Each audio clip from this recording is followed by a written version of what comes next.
Hello, everyone. Hi. Hi, everybody.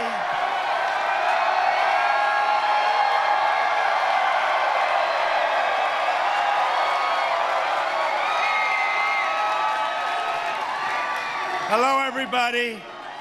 It was a little rocky up in the sky tonight, I have to be honest. They said, "Sir, would you mind going back? Would you mind if we didn't stop?" I said, "There's no way we cannot stop," right? No way.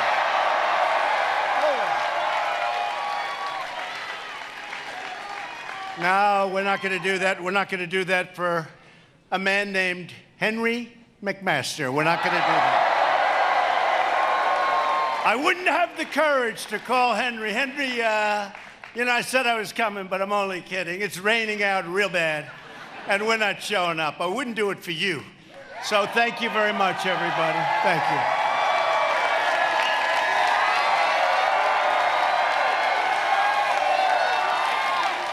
And, you know, also, it is Air Force One. I said, you know, doesn't this go through? And it does. Listen, it is great. It is great to be with you. This is a very special state. I love this state with so many incredible, hardworking American patriots. That's what are you? American patriots. Before we begin, let's all take a moment to send our love to Katy Arrington, who was badly hurt in a terrible car accident, and somebody going the wrong way, and Katy really badly hurt, along with a friend of hers, and somebody else killed, frankly, in the other car. And Katy is a very special person. She was out there right from the beginning, and here's the good news. She's going to be 100%. That's the good news. Going to be 100%. So, Katy, we're all pulling for you, and we're praying for your very swift recovery. She's going to be back very soon. And she was with us. Boy, she was out there campaigning against a guy I've never liked too much.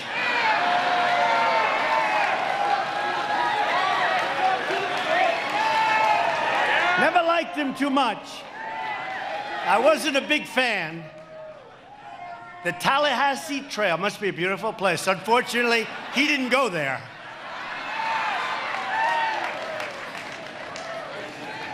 So I want to thank all of our South Carolina GOP leaders in attendance. We have a man who has become a friend of mine. It's shocking, isn't it? It's shocking. We went at it. And he said, "I'll defeat him in South Carolina." I said, "I don't think so. I don't think so." But I'll tell you what, he has become a friend, and he's a good man. Lindsey Graham. Lindsey.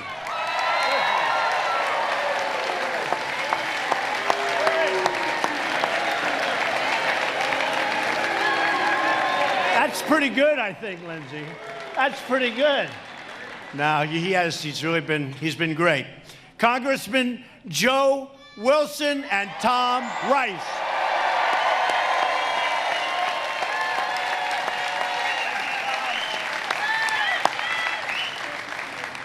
South Carolina Attorney General, a very close personal relationship to Joe, Alan Wilson.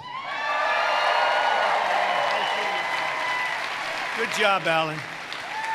He's looking good. South Carolina Secretary of State, Mark Hammond.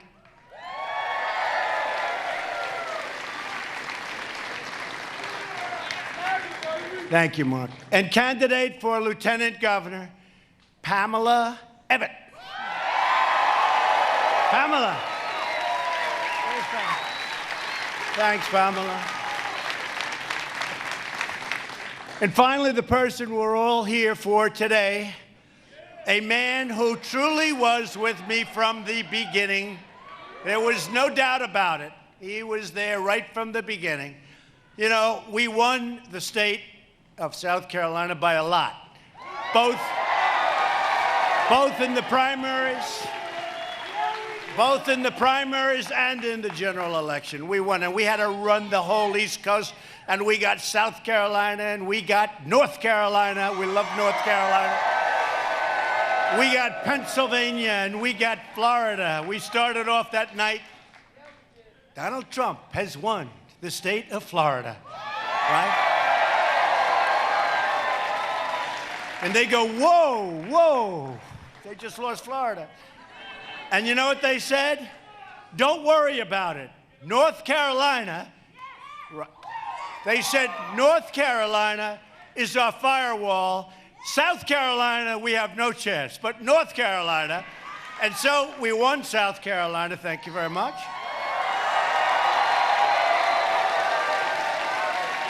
And the firewall wasn't much of a firewall in North Carolina. So I want to thank the incredible people of South Carolina for everything you've done. And right from day one, when I came down here, Henry McMaster, I said, so why are you with me? He said, because I like what you're saying.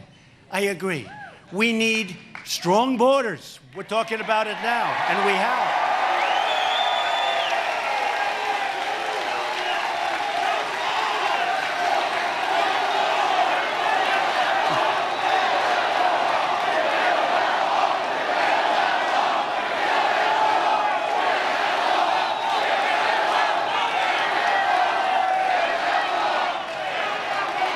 So he said, we need strong borders. We have to stop crime. We want lower taxes. We love our military. We love our vets.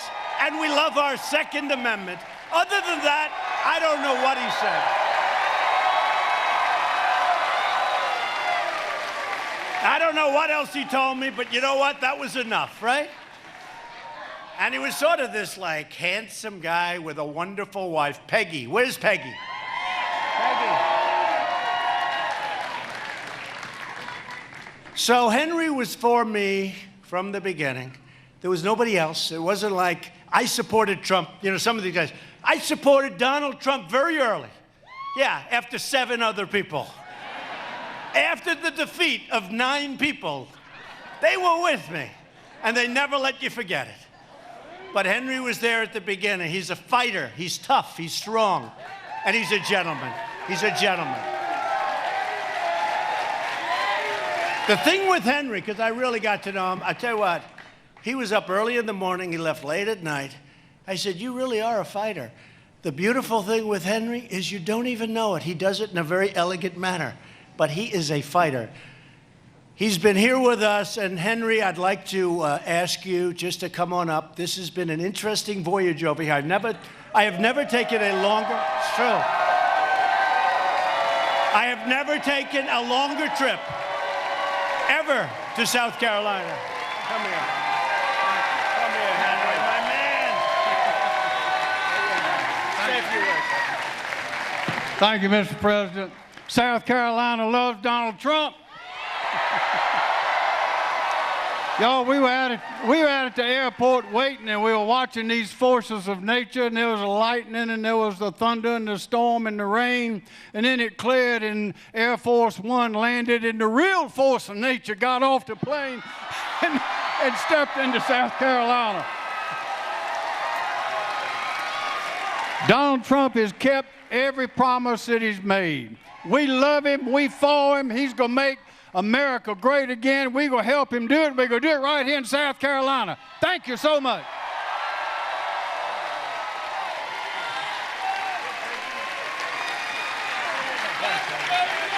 Thank you, Henry. Now, you know, we have a lot of fake news back there, these fakers.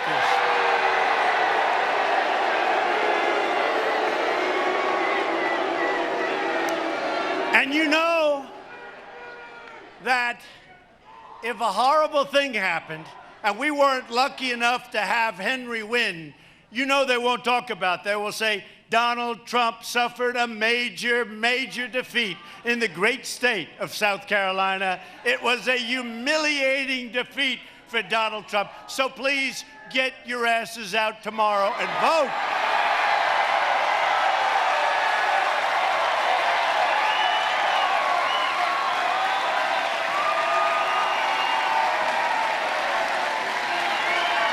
You got to get out there and vote.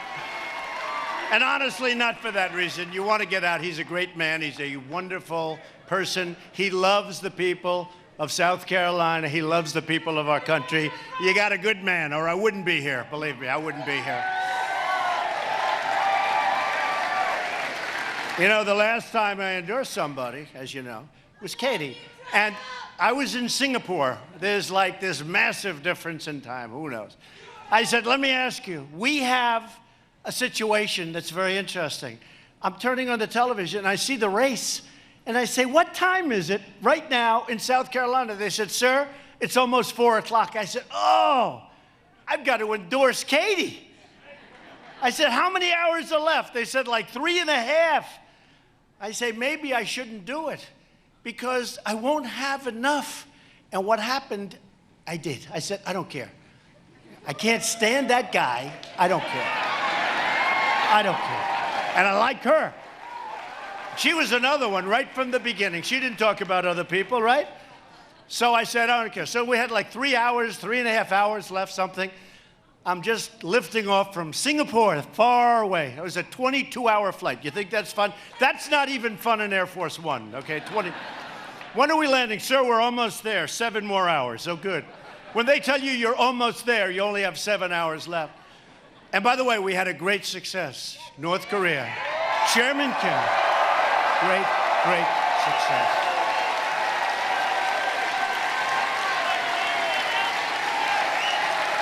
We're not looking up in the air. Any rockets up there? Any rockets? Japan is very happy. They haven't had a rocket shot over them in 7 months. There's been no rocket tests. There's been no nuclear tests. There's been no ballistic missiles. They've blown up their site. Today, it got no coverage because fake news doesn't cover it. But today, look at all those fake newsers back there. Look at all. Well, that's a lot. That's a lot of people. That's a lot of people. And you want to see a lot of people? Go outside. This is a gymnasium. I said, Henry, I don't work gymnasiums anymore. He said, please. I said, okay, I'll be there. Go outside and take a look outside. You won't believe what's going on out there. So you people understand real estate well.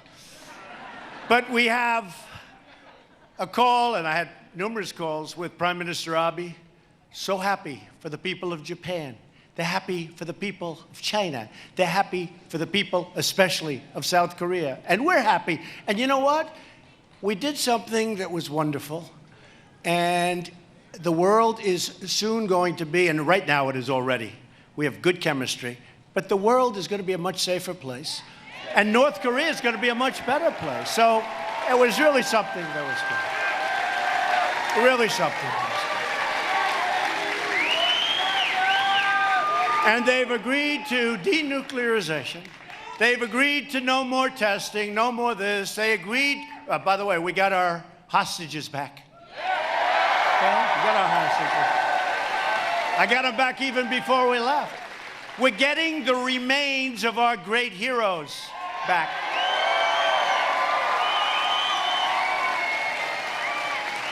And when I first made the announcement that we're getting together, this was 5-6 months ago, it was in the Oval Office, I'll never forget it. And these guys were saying, unbelievable, unbelievable. Do you believe this? South Korea, remember they came over from South Korea, they stopped, North Korea, South Korea, the Olympics. And it started with the Olympics.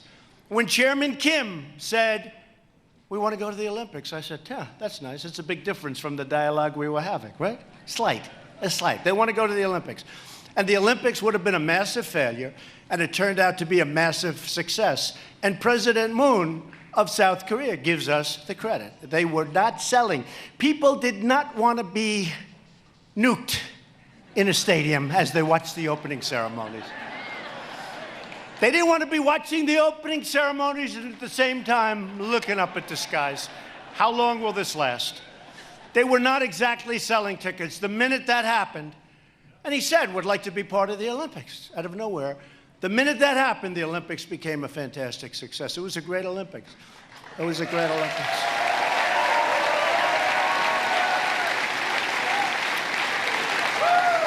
And we now have a good chemistry. We have a good chemistry, and I think it's going to work out. And it's a period of time. It takes a while. It takes a long time. Not easy. Not easy. They've been doing this for many, many decades. And not that easy, but they took down signs, anti-United States signs all over North Korea. They're down. They took them down. Anti-US signs.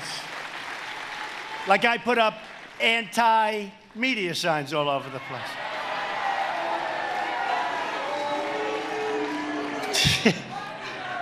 You're worse than I am. These people. No, we just want honesty. We want a little fairness. We want a little fairness, right? We don't get very much of it. But, you know, it's sort of interesting. So we make the deal. And we signed a piece of paper. And it was a beautiful piece of paper. It said, we will denuke, we will this, we will that, we will get the remains back, we will do all of these things. A lot of things. We will not test. We will abandon they have an engine site these are not engines like for your car. These are engines for ballistic missiles. They're going to rip that down. So point after point after, but it starts off, first sentence, we will denuclearize North Korea. Okay, so you know what the fake news said? Donald Trump has suffered a humiliating defeat because I agreed to meet. I said, I agreed to meet. In other words, because I agreed to meet. They couldn't think of anything else. So, and I will say this, at the beginning, they couldn't believe it was happening. 2 days later, they were saying, Hillary Clinton could have done that. I don't think so.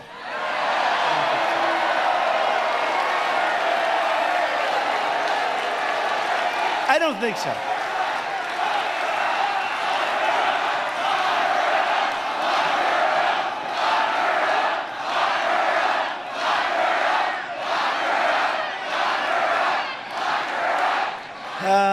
Boy, did you ever see anybody so protected in your life? Did you ever see that? Point after point after point, and I did nothing, and it just never ends.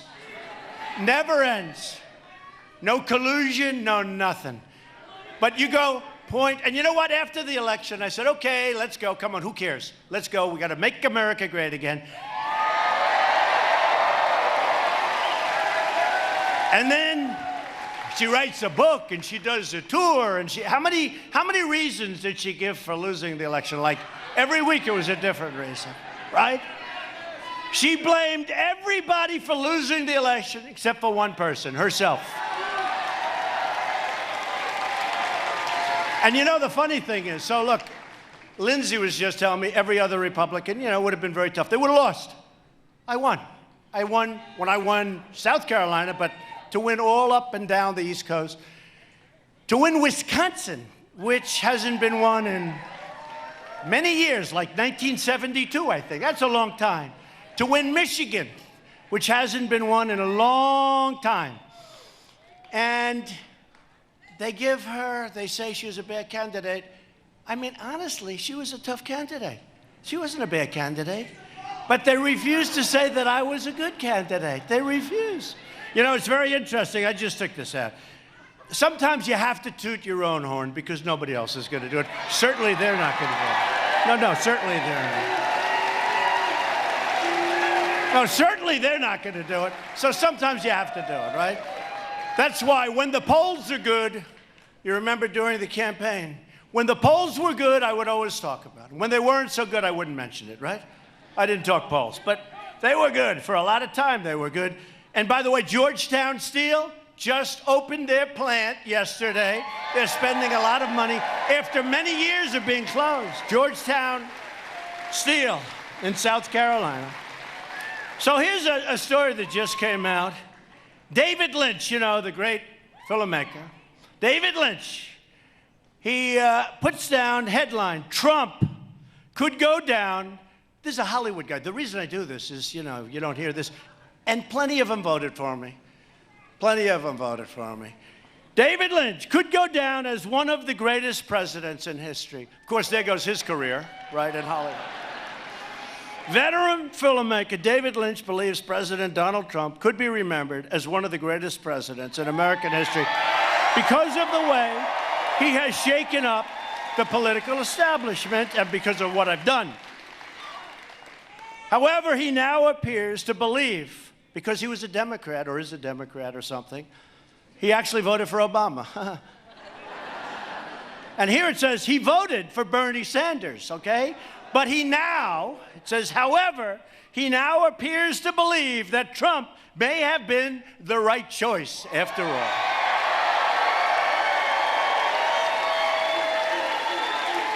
He goes on to say that Trump could go down as one of the greatest presidents in history because he has disrupted this thing so much. No one has been able to counter this guy in an intelligent way. And by the way, you know, they call them the elites, right? The elites. You know what you are? You're the super elites. I'm changing titles. I'm changing. No. Look at everybody here makes money, works hard, pays taxes, does a great job. You're smarter, you're better, you're more loyal. We have the greatest base in the history of politics. We do. They interviewed 10 women on one of the opposing networks, you know, the enemy of the people, I call them. And they said to these women, these were about 10 really great women. These are non-political women that had Trump here, Trump there, wearing Trump hats, badges. So this announcer says, what can he do? And you've heard me say this, because this happens a lot. What can he do where you won't be with him? What can he do when you're going to drop Donald Trump? And one of these women stood out, perhaps the leader, perhaps not, but she came forward and she said, there's absolutely nothing he can do. Can you believe that? There is nothing he can do. And she said, he has done a great job. So we're working hard. But there's David Lynch. Enjoy it because his career in Hollywood is officially over.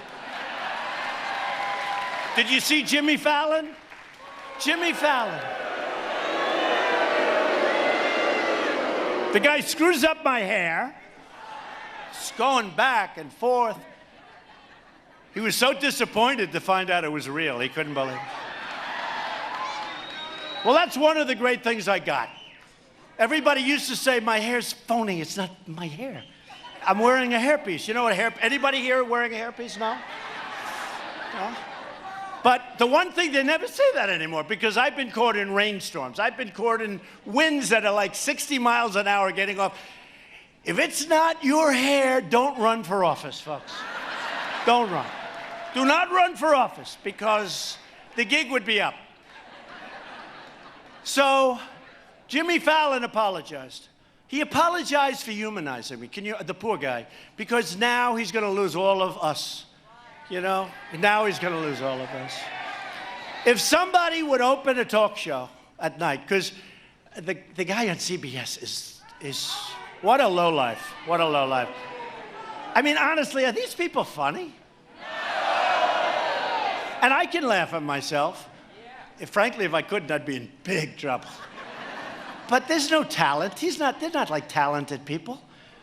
Johnny Carson was talented. Some of these guys, no, seriously. I mean, this guy on CBS has no talent. Jimmy Kimmel would meet me before the election. I'm telling you, true story. I don't even think you'd deny it. No talent. But I'd go to a studio to do a shot, you know, to do a thing. He would stand outside on the sidewalk waiting for me. Oh, here he comes, Donald Trump. Oh, he opens my door. I said, does he do this to everybody, to his people? He does it for nobody. Now, who knows? Maybe that was just, but he's waiting for me. 2 or 3 times I did a show before this whole, now I wouldn't do a show, that guy's terrible. But I do a show, and he's standing out on Hollywood, whatever, Boulevard, and he's standing there, opening up the door, like going crazy. Oh, hello. I wasn't president. I was like a guy, right? A guy with potential, right? With potential.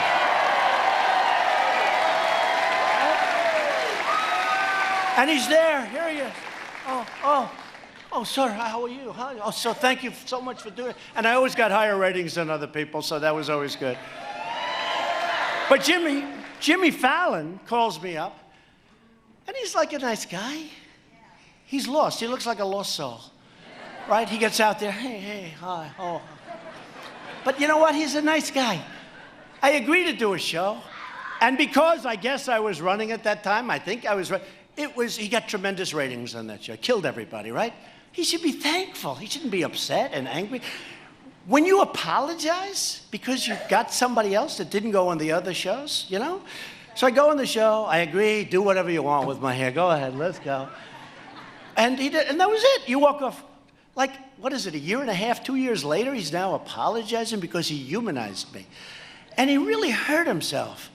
So I said, Jimmy, you called me up after the show, and you said, thank you for the incredible, you called them monster ratings. They were very big ratings. I said, thank you, Jimmy, that's very nice. I said, don't hurt yourself by apologizing. So I said to him today on social media, I said, Jimmy, be a man, just relax, just relax. It's incredible. But if somebody, instead of these guys said, CBS, NBC, I made a fortune for NBC on The Apprentice. They treat me horribly. I think they're worse, actually, than CNN. I think NBC, and they wanted to renew my contract. They wanted to renew my contract, and they were doing everything. They had, the top man at Comcast came up to see me in my office with a whole group of people. Please, please renew your contract for The Apprentice. I said, that's what I knew I was going to run, because I turned it down. You know, it's a primetime show, doing well, 14 seasons, did great. Hey, Arnold Schwarzenegger, big movie star, took my place. It bombed in about 2 shows, it was over. It actually bombed in 1 show. It was so bad, they didn't believe it, so they let it go a little bit longer. So, and the one who knew was my wife, She said, you know,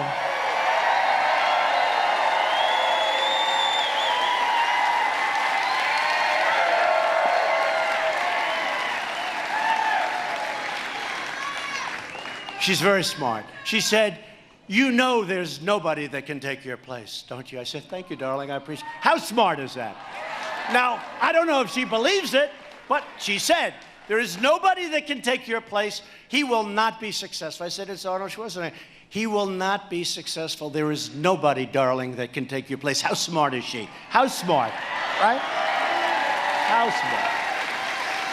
And she has got a great style. We greeted today the King of Jordan and the Queen of Jordan, and it was like a picture. I watched the 3 of them. The Queen, the King, and the First Lady, and I stood back and I watched. I didn't want to destroy that picture. And I will tell you, she has done a tremendous job as First Lady. Okay. Cool.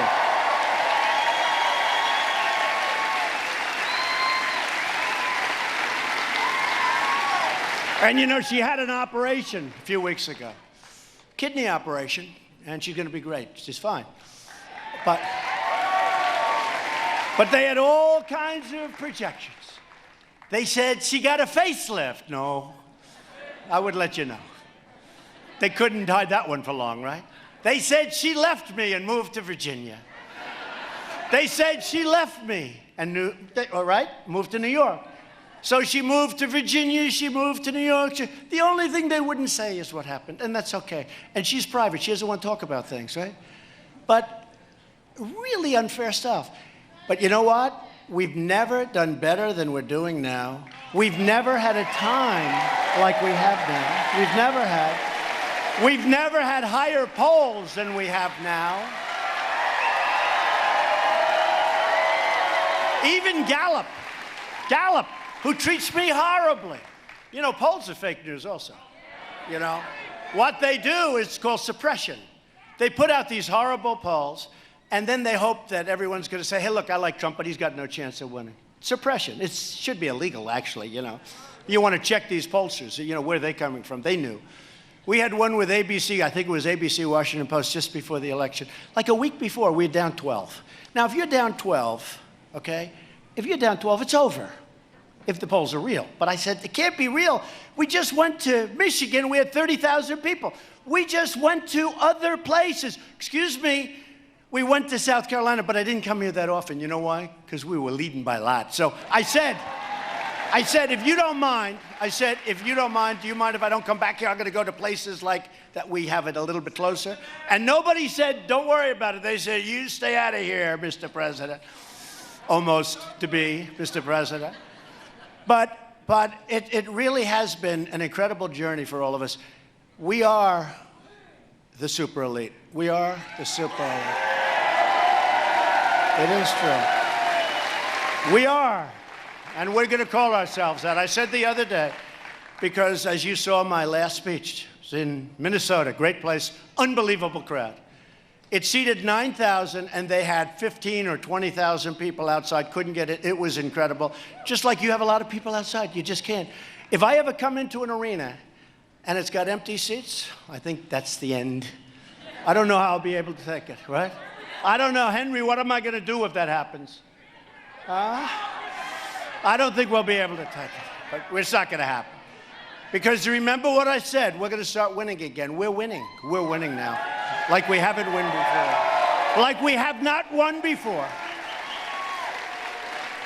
We're winning with our military. Our military is now being built up like you wouldn't believe.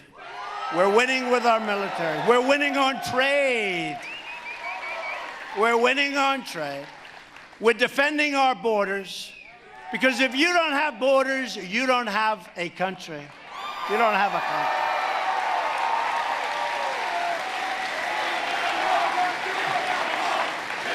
No, it's happening. That's happening.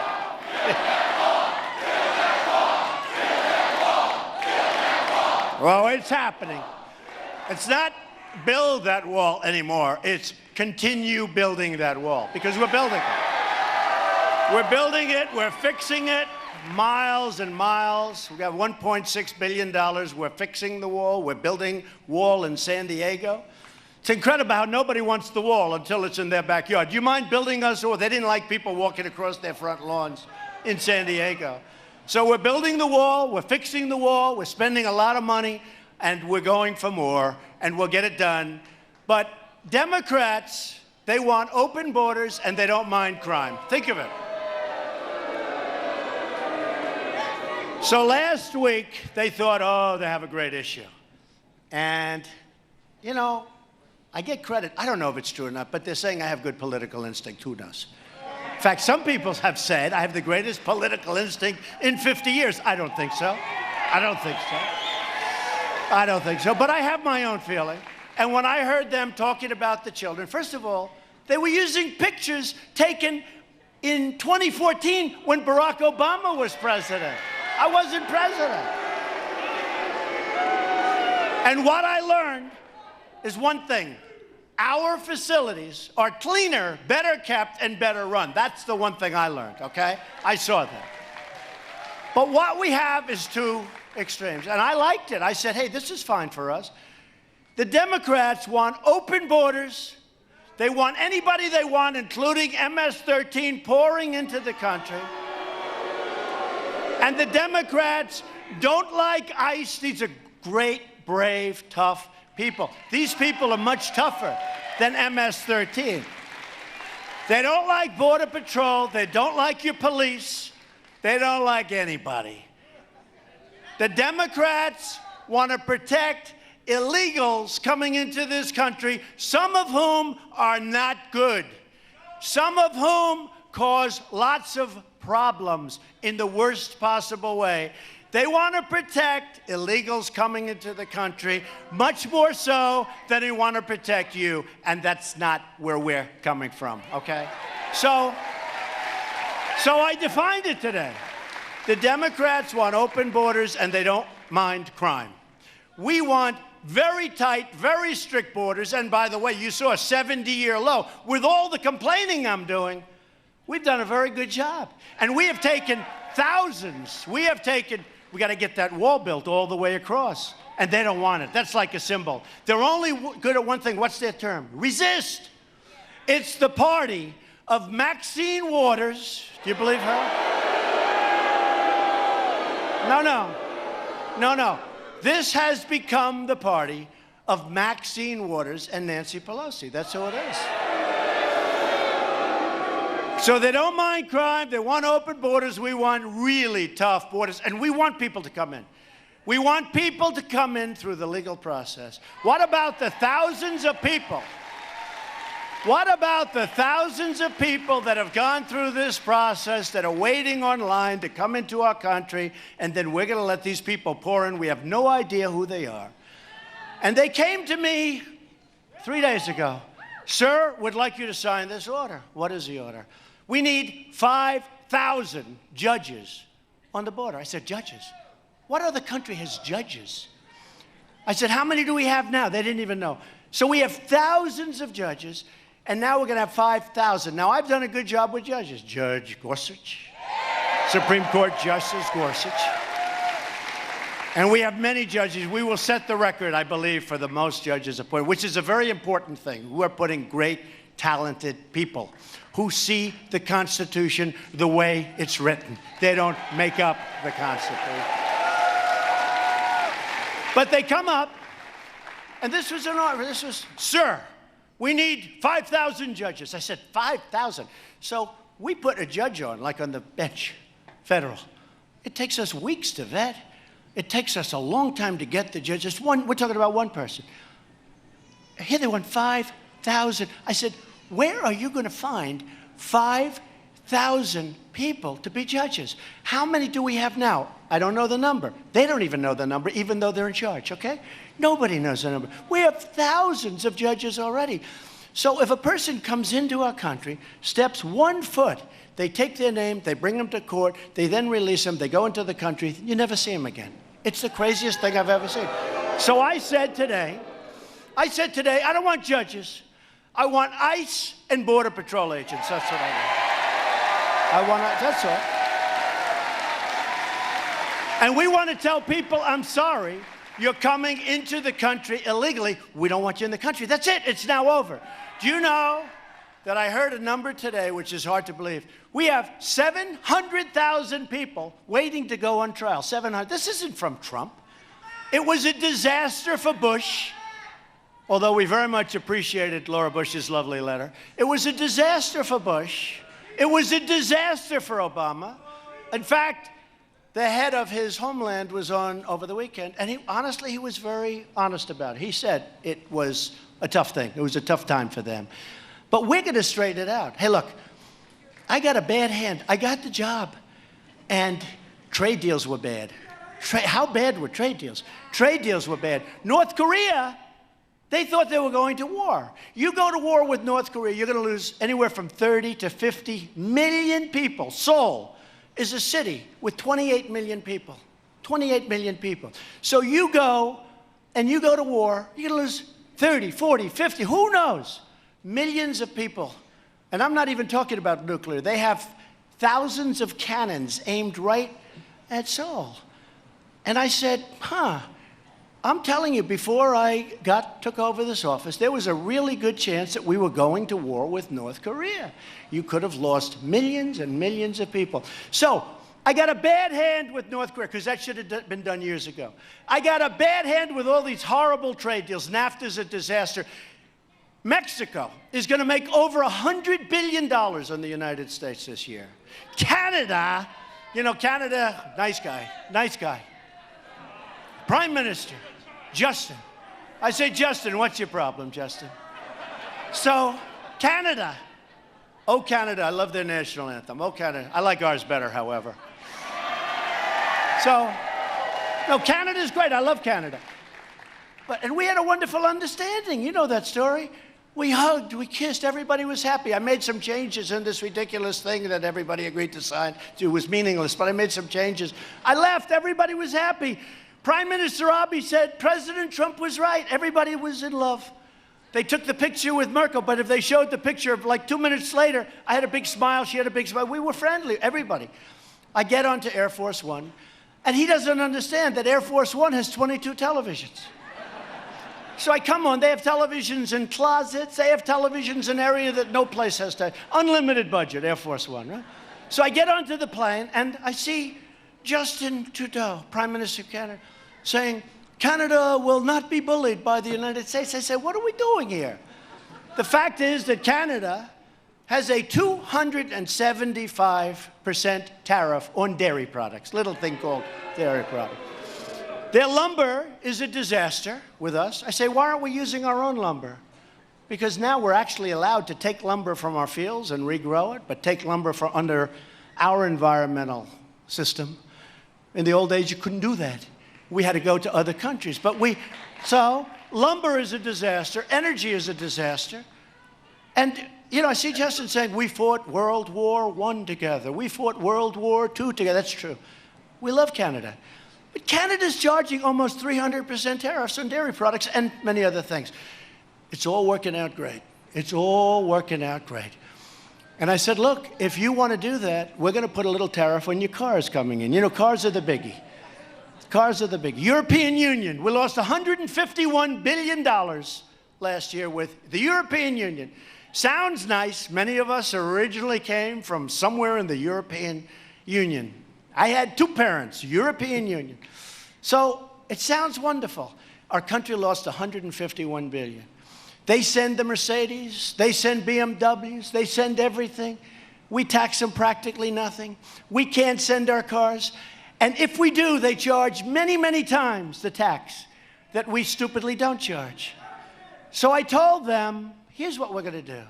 We're going to charge a tariff on steel until such time as you straighten out your act and you let us have fare. They don't let our farmers into the European Union. It's very hard. So we have farmers that want to sell. You don't hear these stories. This is why. With these people, they don't tell you these stories. The European Union has what they call trade barriers. The European Union doesn't allow our farmers to go and trade. It's very hard for them to go trade. And if they do, it's very expensive. Same like Canada. Essentially, when you're paying a 275% tax, and now I'm understanding it's higher, but at 275, that's essentially a trade barrier. You can't trade. How can we trade? We can't pay that kind of a tax. So I want the barriers taken down. I want our farmers to be able to trade. I want to be able to sell cars in there just like they sell cars in here. And it's all going to work out. It's all going to work out. Remember this. Remember this. It's all going to work out. Because we're the piggy bank that they like to take from. Whether it's military protection, you look at NATO. NATO, we're spending 90% of NATO.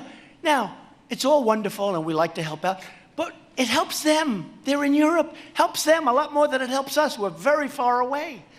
So we have this incredible. Germany is paying 1% of a much smaller GDP. We're paying close to 4% of a much larger GDP. Now, that doesn't work, folks. Doesn't work. So I think we should pay the same as Germany. I just think we should pay the same as Germany. So we're working all of these things.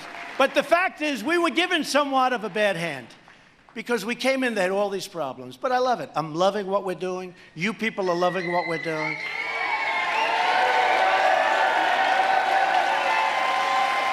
We have the great Peter Navarro. I'll tell you one thing, Peter Navarro does like tariffs. He probably likes them more than I do. There's Peter Navarro right there. Raise your hand, Peter. So they're all calling. They all want to make deals. Before I did this, they weren't calling the Obama administration. But the Obama administration, and in all fairness, the Bush administration, didn't care. It wasn't their thing. Last year on trade, our country lost $817 billion with a B. Billion dollars. 817. We lost $817 billion. Who the hell can do that? And we don't have to be perfect. We don't even have to get it down to zero. But we can't lose 807 because you feel like sort of stupid, don't you? Don't you feel stupid? And the biggest, of course, was China. China made anywhere, depending on the way you count, from $375 billion. We built China. And I really like President Xi. But we built China. And they did help us on the border with North Korea. They might not be helping us anymore, and that would be too bad. But that would be too bad. And I've been as nice as I can, as long as I can, but we got to get some balance. And it doesn't have to be perfect, but there's got to be some fairness. You know, I'm a believer in free trade, but I'm really a believer in fair trade. This is ridiculous.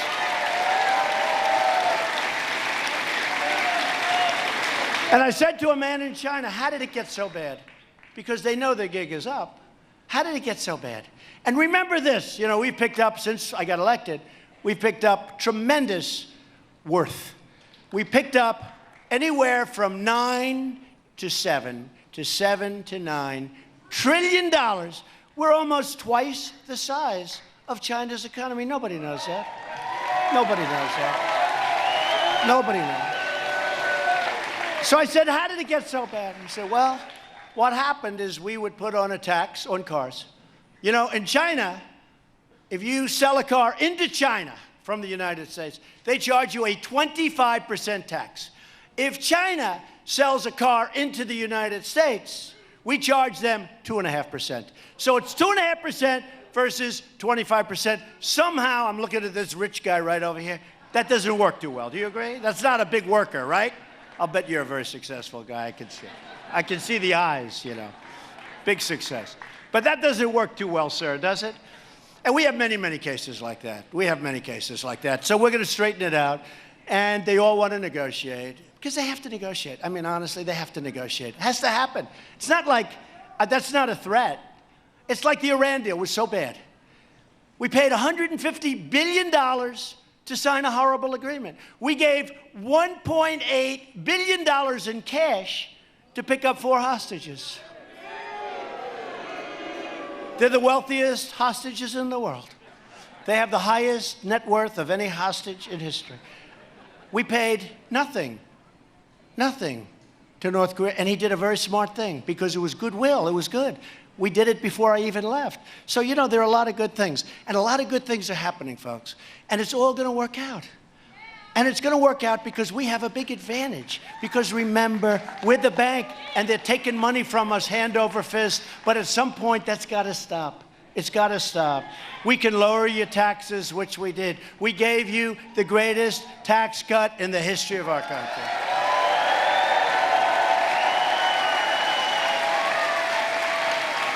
All right?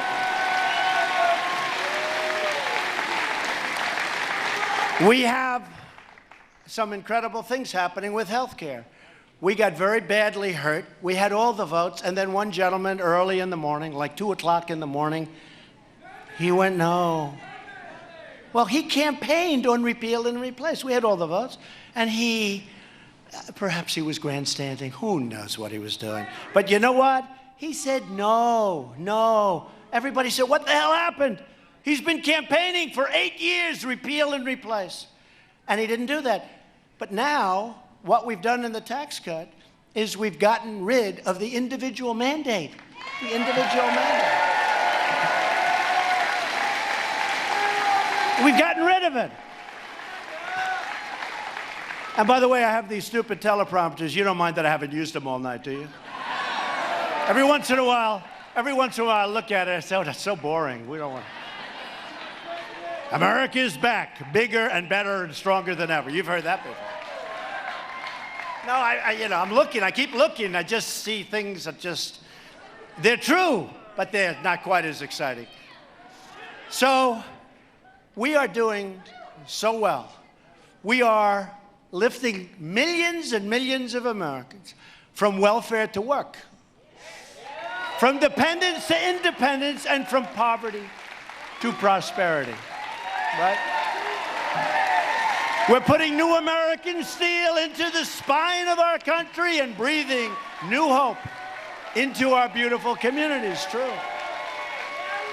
The forgotten men and women of our country are forgotten no more. They're still trying to figure out who the hell were all these people that came and voted 2 years ago. Who are they?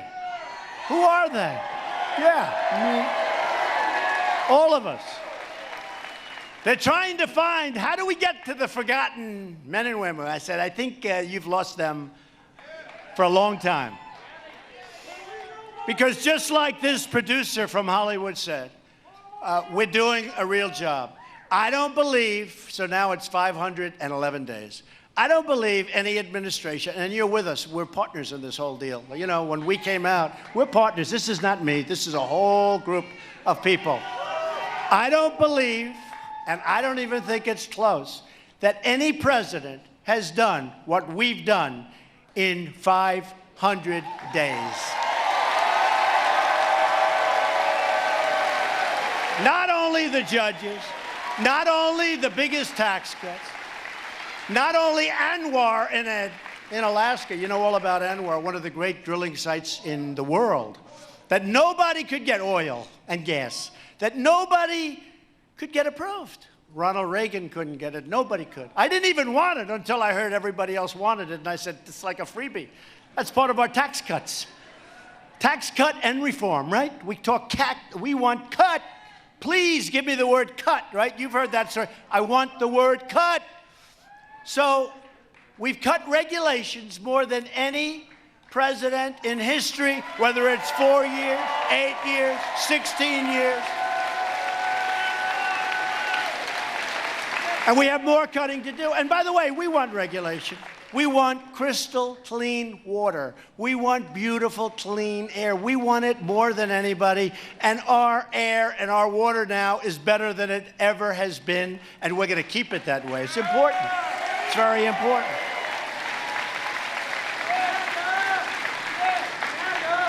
So as long as we're proud of who we are, and we are very proud of who we are, and what we're fighting for, we as a country will never, ever fail. We'll never fail.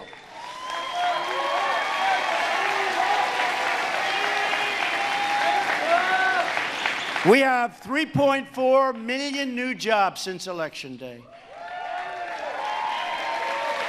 If I would have said during the campaign that I was going to create 3.4 million new jobs, that countries, and you have no idea what we're going through, countries are trying to hold back their companies that used to be our companies from leaving and moving back to the United States.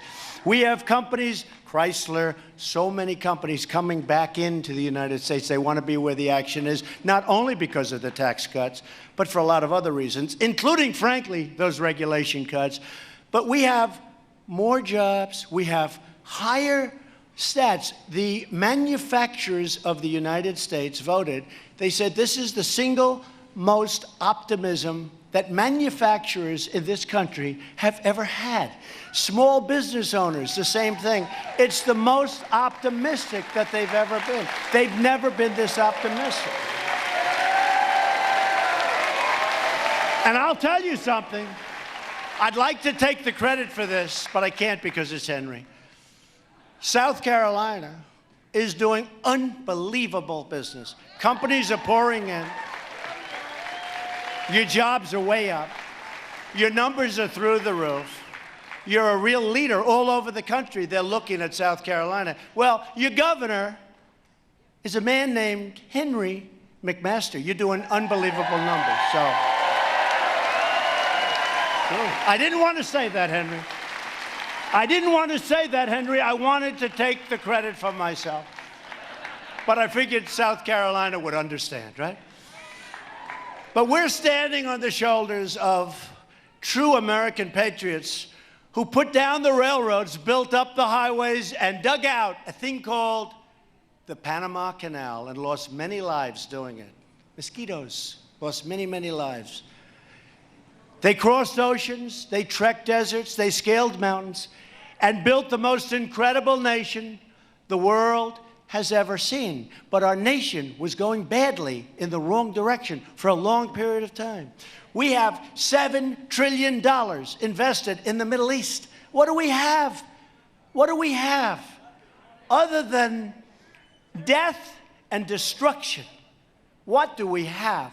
What a decision that was to go in. I believe it was the worst decision in the history of our country, and the way we got out was horrible. If you look at Iraq, the way we got out was horrible. Truly one of the worst decisions ever made in this country. We're in for $7 trillion and thousands of lives, but count the lives on both sides, folks. Millions of lives, in my opinion. Millions. You don't hear that. Millions of lives. Our ancestors won 2 world wars, defeated fascism and communism, and put a man on the face of the moon. And by the way, NASA is now open for business. It's open for business.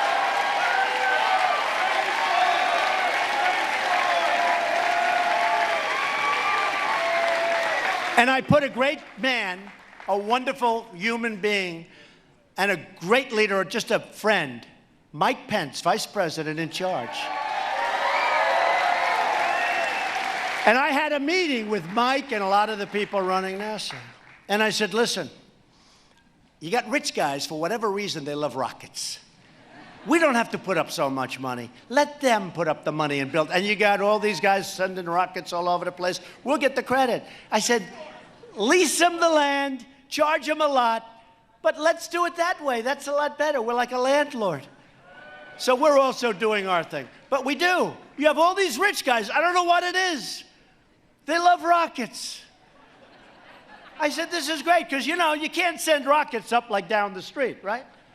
You can't take the local plot, the local Walmart, the local store, and send a rocket. So we have these incredible big sites that are meant exactly for this, with the gantries, with all of this infrastructure. Much of it hasn't been used in a long time. And we're back in business. But I said to them, and I think the business people, let the rich guys pay for it. We got the site, we got the real estate. Let them put their rockets up. You saw Elon the other day. He put a rocket. I never saw anything like it. You know, I've been watching rockets go up my whole life. Okay, after a while, it's like... But what I thought was incredible was when the engines came back down. Did you see that? The engines, they came back down. Now, there are only 2. The third one's missing someplace, but that's okay. No, but I thought that was incredible. But you have all these rich guys. They're worth billions of dollars. They want to spend money on rocketry. I think it's great. And I told my people, let them do it. Because if they reach the moon with their money, we're going to take all the credit, okay? We're going to forget about that. Nobody's going to remember their name, but they're going to remember our names. So let them do it. Let them do it. But to keep this momentum going, we need more Republicans in Washington. And we need Governor Henry McMaster as a continuation in South Carolina. It's very important. Come here, Henry. Because with your help, we're going to continue to win. Do you remember in the campaign? Henry, you remember? I'd come to South Carolina. I'd say, we're going to win so much. You people are going to get so tired of winning. You're going to say, Governor McMaster, please, we can't stand winning anymore. Governor McMaster, go to Washington. Talk to the president. We can't win anymore. We're going to win. Remember, I said we're going to win at trade. We're going to win in space. By the way, Henry, Army, Navy, Air Force, Marines, Coast Guard, Air Force, right? Air Force. And what are we going to do? Space Force. People love that. You know, it's going to be, we talk about rockets going down. But Henry, defense is now largely based with the satellites and everything else in space. And the problem is when you have the Air Force, I don't think they're going to really sort of, you know, they want those planes flying, they want their, I don't think they're going to be focusing on space maybe like they should. So we're going to create a Space Force, and it's going to be great. And we need that militarily and in many other ways, but we do need it militarily also. So this week, it is so important to go out and vote for country, vote for family, vote for values, as man values, vote for victory, and vote for Henry. He is a great, great gentleman. He's a great gentleman. Because as a group, together, we will make America wealthy again.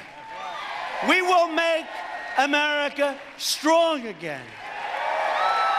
We will make America safe again, Henry. And we will make America great again. Thank you, South Carolina. Thank you. Thank you.